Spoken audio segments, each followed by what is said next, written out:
les chansons par cœur, on criait, on était comme anoche, ça. Comme c'était comme, on criait, genre, on était comme tellement comme wow, on capotait, genre. Puis on dansait, puis c'était vraiment.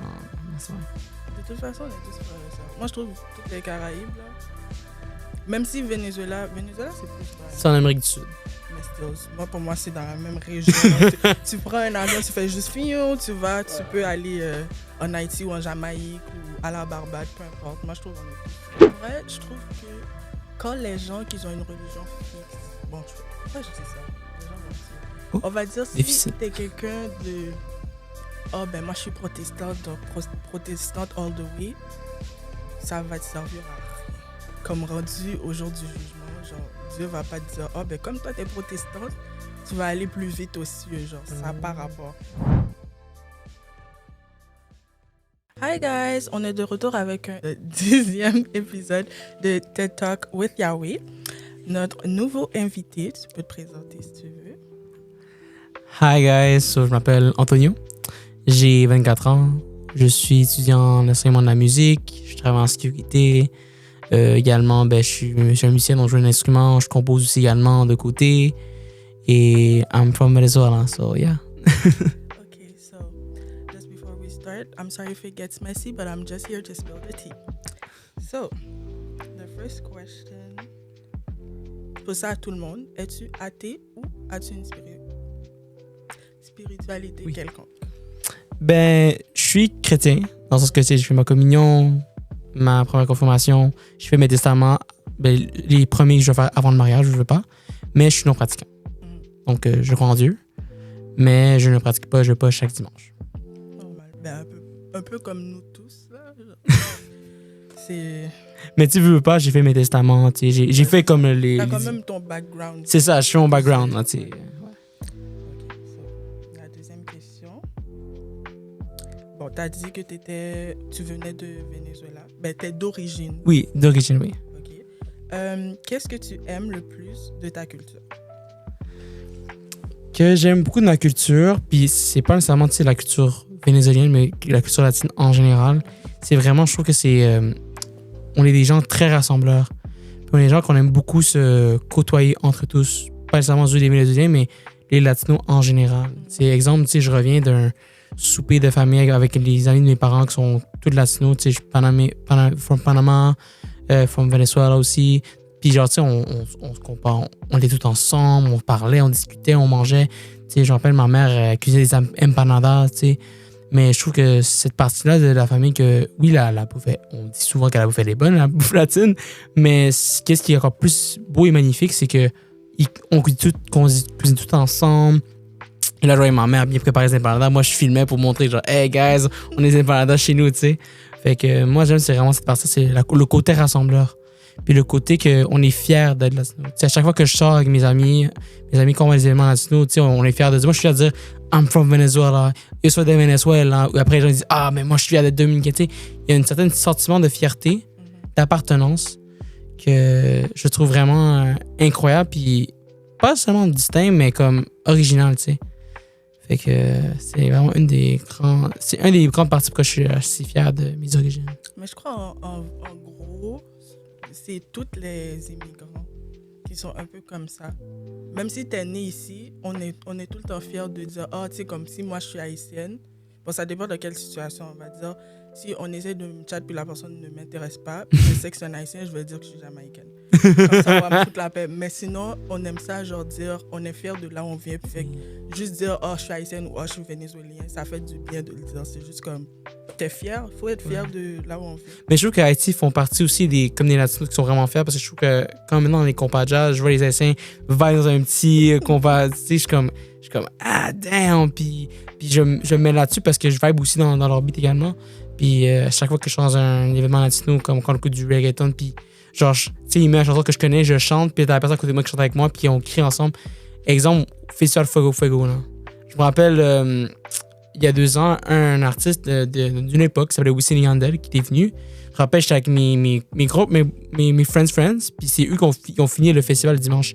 Je me rappelle, genre, toutes les chansons qu'ils ont mis, on chantait toutes les chansons par cœur, on criait, on était comme anoche, ça. Comme c'était comme, on criait, on était comme tellement comme wow, on capotait, genre.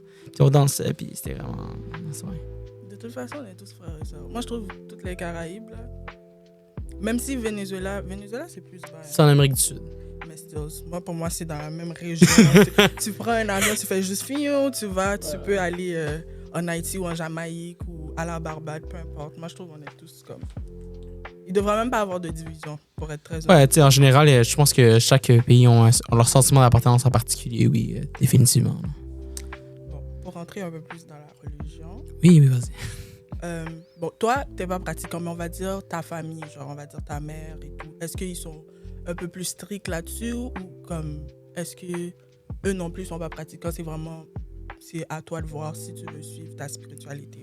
Je les aurais jamais demandé, mais je me rappelle que quand je suis arrivé, quand je suis né ici, en fait, quand on a commencé je me rappelle au début, on allait à l'église. Je me rappelle quand j'étais grand jeune, on allait à l'église puis on allait chaque semaine. Mais après, au fil du temps, on allait de moins en moins parce que veux pas. Moi et ma soeur, on a un peu perdu d'intérêt. Mais aussi, je pense que la vie évoluait. C'est pour ça que mes parents ont comme un peu perdu cette. C'est le devoir, ça dit, hein? Genre le devoir comme leur. La routine. Voilà, il a comme perdu la routine de dire on va raison de pas y aller, peu importe. Puis je pense que ça arrive pour tous. Tu sais, comme je veux pas au Canada, la vie va vite. Tu veux pas, c'est bon aller un dimanche, mais tu veux pas, il y en a pour un dimanche, mais ils vont travailler ou ils vont faire que ça va. Ça veut pas. Au début, c'était pratiquant, mais après, ils ont commencé à ne pas y aller, puis après, à prendre du repos pour eux. Mais ils sont quand même croyants. Ma mère, elle croit en tout. Ma mère, là, elle est très superstitieuse, vraiment, vraiment. Comme superstitieuse, genre à un point que. Je me pose des questions, mais je suis comme, OK. Tu sais. Mais je dirais qu'ils sont beaucoup adaptés à la. J'ai perdu mon terme. Ils sont vraiment adaptés au Canada, tu sais, comme d'être plus relax, penser vraiment à la routine, c'est que la vie va plus vite, je veux pas. Et ouais, ils se sont vraiment adaptés au Canada, à la vie. Mais je pense que quand on était plus jeunes, c'était plus facile pour nos parents de nous dire viens à l'église. Puis comme tu as dit, c'est plus tu grandis, tu perds l'intérêt. Tu y allais juste parce que tes parents t'amenaient. Genre, c'était pas toi qui voulais y aller. C'est ça, tu sais. Donc tout le monde, ça arrive à un moment donné, on est juste comme j'y vais. Mais ça reste quand même que je pense que si je dirais entre ma mère et mon père, je pense que ma mère, ce serait la plus croyante. Puis c'est elle que vraiment que elle essayait de garder. Tu sais, c'est pour ça que j'ai fait ma communion, puis ma confirmation. Puis même mon petit frère, il l'a fait aussi. Tu sais. Fait que on a tous fait ça. Fait que je pense qu'entre les deux, ma mère, c'est elle qui voulait plus pousser, comme que au moins qu'on croit en quelque chose. C'est toujours les femmes. Hein. Les hommes, on dirait c'est comme ils veulent pas y aller, je m'en fous. De toute façon, moi, je veux pas y aller. Donc, c'est un petit peu normal. Pour la prochaine question. Penses-tu qu'il y a une différence entre la religion et la spiritualité? Juste pour être sûr, pour te donner une petite définition, parce qu'honnêtement, moi, ça me... Bon, ça, c'est moi, c'est pas Wikipédia, là, donc venez pas me tuer, mais je pense que je m'en vais sur le droit chemin. Religion, c'est vraiment, pour moi, c'est comme si, on va dire, si je suis témoin de Jéhovah, on va dire. Ouais. Puis là, je suis vraiment comme, témoin de Jéhovah, les affaires comme ça, ils ont quoi comme règle? On va dire, quand t'es à l'hôpital, t'as pas le droit de prendre de prise de sang. OK. Quand t'es témoin de Jéhovah, c'est comme ça. Oh, wow. Pour eux, c'est si la personne doit mourir, ça veut dire c'est l'œuvre de Dieu. Comme ils sont vraiment stricts là-dessus, puis c'est comme ils promotent. Tu vois la façon que nous on promote de là où on vient, c'est comme moi je pense que c'est ça la différence. Spiritualité, c'est vraiment tu t'es pas vraiment care d'aller à l'église chaque dimanche, d'être tout le temps à une église spécifiquement témoin de Jéhovah, mais tu peux aller dans une église catholique, tu peux aller dans une église adventiste et t'es plus ouvert d'esprit. T'es pas plus comme renfermé sur ta religion, genre je suis catholique, je suis catholique. Tu comprends ce que je veux dire? OK. Puis là, la question c'était... Est-ce que tu penses qu'il y a une différence ou tu penses que c'est la même chose? Genre? Quelqu'un qui est strict là-dessus ou quelqu'un qui est ouvert d'esprit là-dessus, ça revient au même? Je pense que ça revient au même personnellement parlant parce que peu importe que tu es strict et tu vas chaque dimanche, que tu n'y vas pas, mais tu crois à la fin, tu crois en quelque chose. Tu veux pas, donc à la fin, tu as une croyance, peu importe. Tu sais, moi, je vais pas chaque dimanche, mais... je crois toujours qu'il y a quelque chose qui est là pour quelque chose. C'est moi, souvent, je pense souvent que, mettons exemple, ma grand-mère qui est décédée il y a 3 ans, malheureusement, je trouve tout le temps que, genre, for some reason, elle me guide tout le temps pour comme, si il y a quelque chose qui se passe, mais c'est grâce à elle que, genre, j'ai de la chance. Exemple, je me rappelle, samedi dernier, j'enseignais à des jeunes musiciens. Là. Puis là, j'avais oublié les clés de la salle. Puis là, j'étais comme, oh non, oh non. Après, je me rappelais que ce week-end-là, ben, l'autre salle qu'on utilisait d'habitude, comme régulièrement, mais il était libre.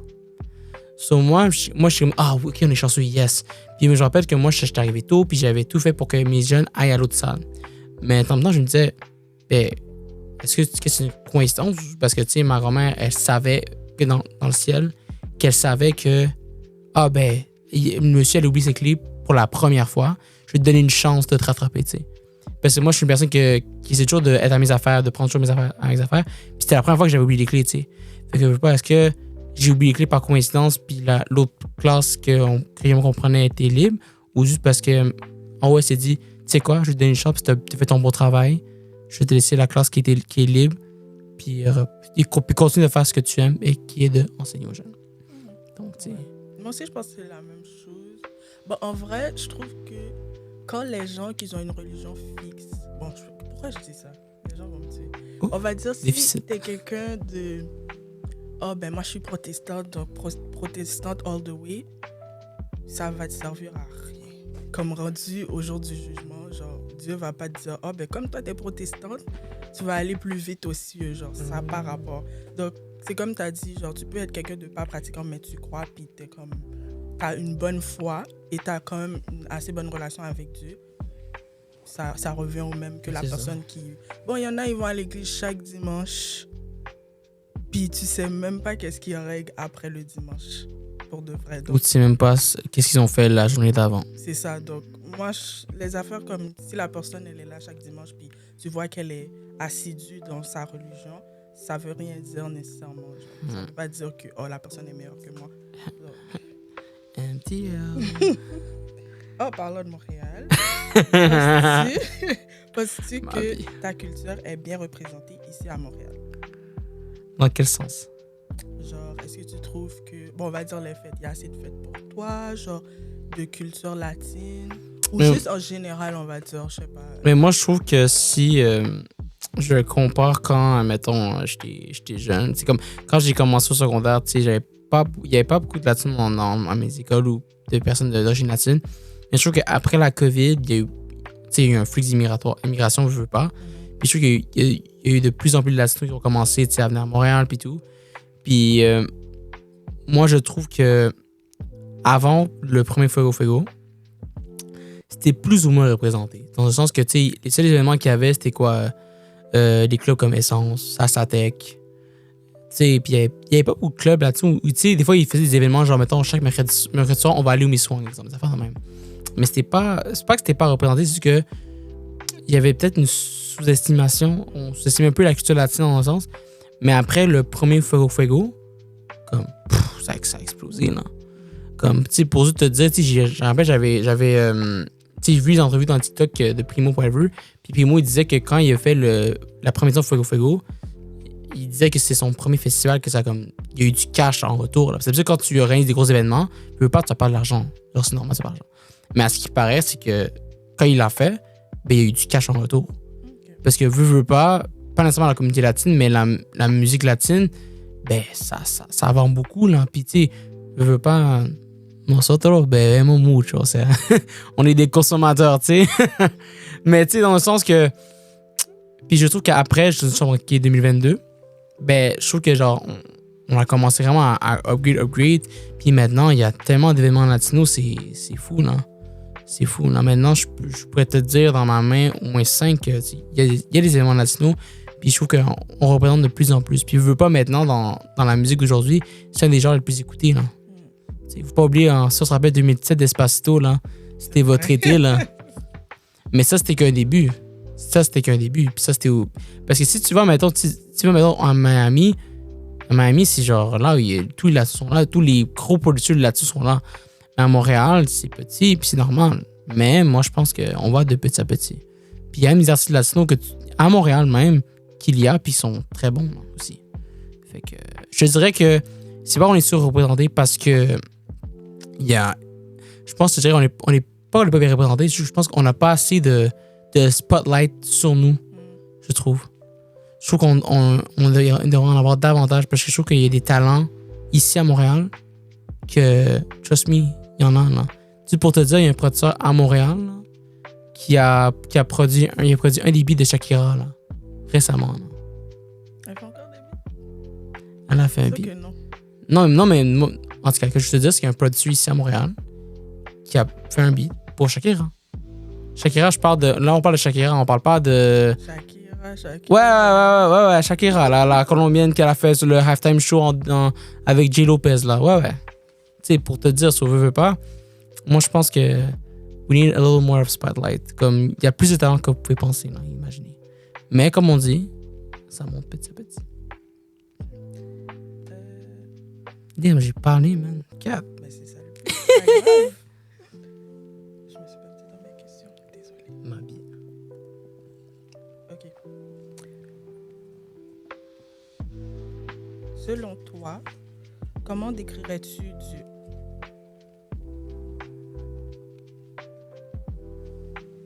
Ah, ouais, quoi. Selon toi, comment décrirais-tu Dieu? Je parle pas physiquement, je vais dire sa personnalité, on va dire.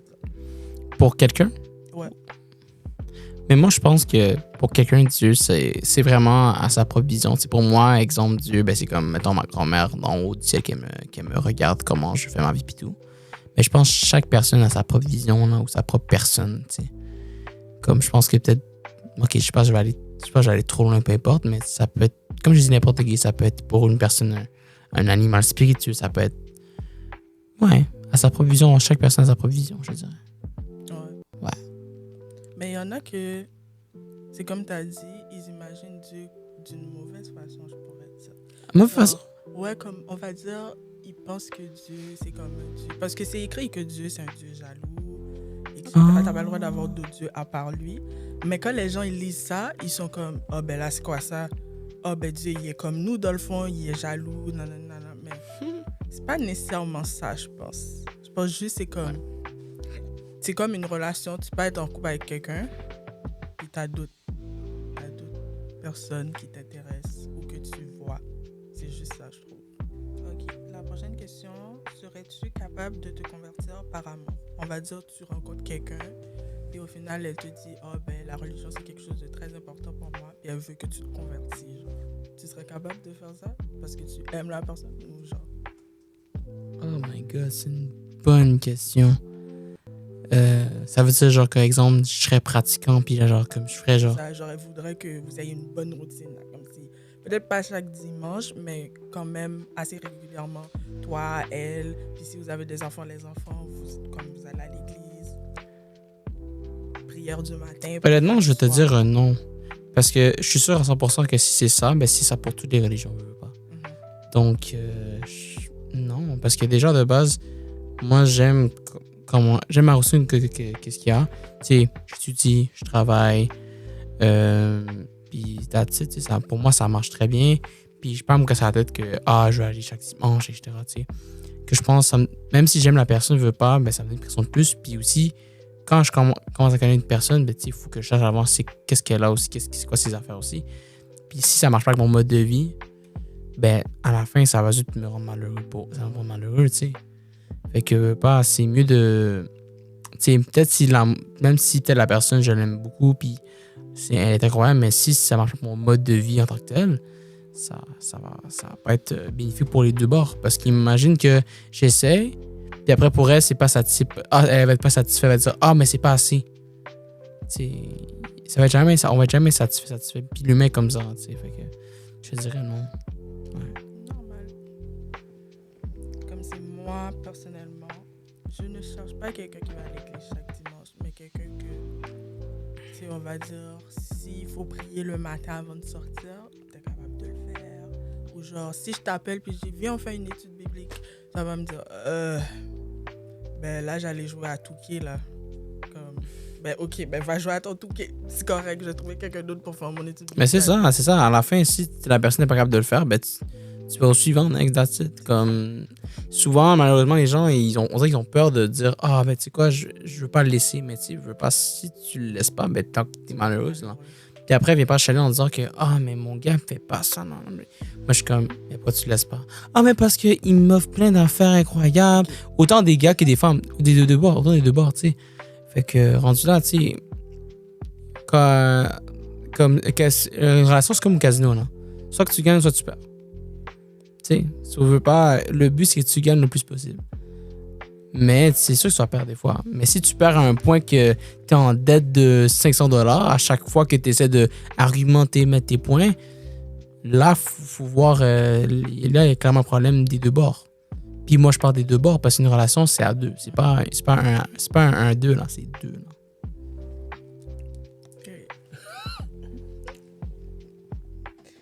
Ok. Je vais faire le Quel est ton secret pour maintenir comme un équilibre entre le travail et ta vie personnelle? Parce que là, tu as dit que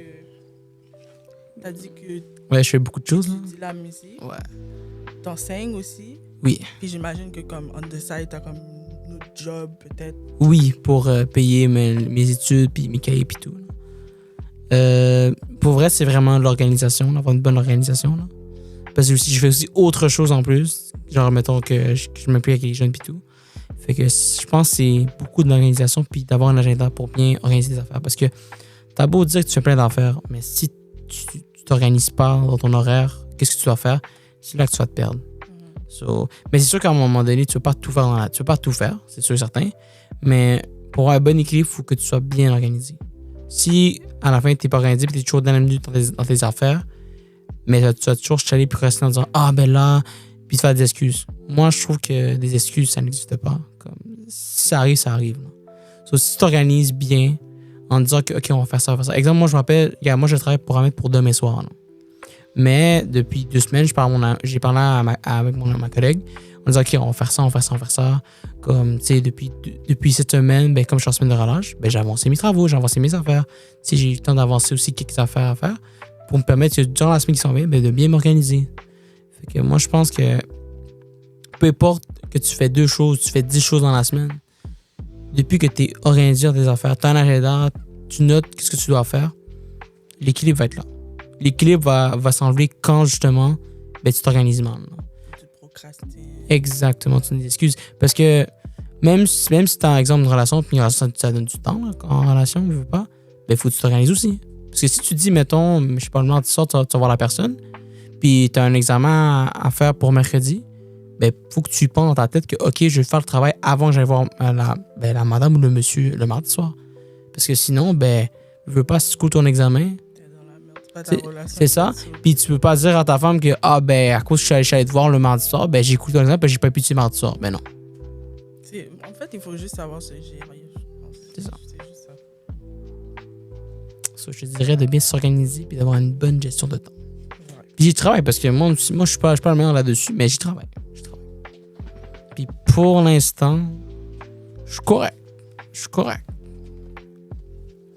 Ben, si on va dire on rentrerait une relation là-dedans, est-ce que tu serais encore capable de gérer?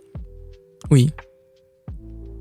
Faut juste pas tomber sur une fille qui veut te voir tous les jours, on va dire. Parce qu'il y en a qui comme. Mais moi, je trouve que tous les jours, c'est trop. Il faut avoir une certaine aussi indépendance. Là. À moins qu'on vit ensemble ou, mettons, tu sais, on se marie peu importe, mais ça prend du temps. Mais je trouve que quand tu commences à connaître quelqu'un, il faut que tu saches pour voir si tu peux être indépendant, veux pas. Là. Parce que, je sais pas, ça peut arriver que, mettons, à un moment donné, je sais pas, comme mon exemple, tu sais, je sais pas, mettons, ça arrive dans la relation, ben, le gars ou la fille, ben, il te en voyage d'affaires pendant 1 semaine, exemple, ou 2 semaines. Ben, veux pas, il faut que tu apprennes que pendant 2 semaines, ben, ton gars ou la femme, ben, il va pas être là. Il faut que tu apprennes que tu sais, d'être un peu indépendant, de dire, OK, j'ai mes affaires. Si, exemple, mettons, je sais pas, c'est toujours ton gars ou ta femme, même qui vient te chercher pour sortir, ben, il faut que tu apprennes que, tu sais quoi, je vais prendre le boss, je vais me mettre moi-même. Et aussi, mettons, quand tu sors, ben, veux pas, respecte sa loyauté en étant loyal, tu sais. De pas aller gauche à droite flirter puis dire, hey, comment. Non, c'est, tu sais, soit be loyal, puis tu peux te ressortir. Like, if you want to go out, fine, mais tu sais, veux pas quand tu sors au club là, ou quand tu sors dans les bars. Les gens sont là pour connaître des gens, pour apprendre à connaître des gens, puis pas juste apprendre à connaître des gens pour des amis. Là. Genre, on va dire, be straight to the point, you know, comme c'est ça. Fait que si tu sors avec des amis, fine, mais si t'es capable de montrer à dire les temps en face du gars ou de la fille, I'm sorry, but I got a man, bye. Mais parfois, il y en a qui essaient de jouer un peu avec le feu. Puis il veut pas, ben ça part en couille. Mais en vrai, il faut juste que tu te mets en tête avant que j'étais avec la personne, j'avais une vie. Ça doit pas changer. Comme même si la personne sort pour aller au club, ok, va au club. Parce que regarde là, même si la personne va pas au club, mais still, c'était trompé quelque part d'autre.